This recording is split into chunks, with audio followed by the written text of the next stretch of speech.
बसू शकतो सावलीला। ते त्या अंगणात सावलीला बसले त्या झाडाखाली। थोड्या वेळामध्ये ती स्त्री पाण्याचा ग्लास घेऊन आली आणि पाणी त्यांना देणार। ते हात जोडून उभे टाकले, नाही जमणार बाई म्हणे तुझ्या हातचं पाणी।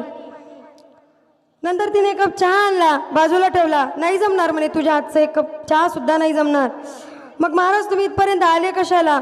त्या स्त्रीने सांगितलं, महाराज मी तुम्हाला 3 वेळेस बोलावलं, तुम्ही नाही म्हटलात। पण ऐका, मी तुम्हाला प्रश्न विचारला होता 2 दिवसापूर्वी की पापाचा बाप नेमका कोण?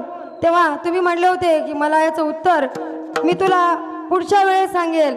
तर महाराज, जिथे तुम्ही एक साधू महात्मे, संन्यासी महात्मा, स्त्रीचा वारा न लागू देणारे महात्मा, परंतु जिथे नुसतं एक झाडाची सावली पाहिली आणि त्याचा लोभ झाला, तुम्ही त्या बाजावर येऊन बसलात। नवे नवे मी एक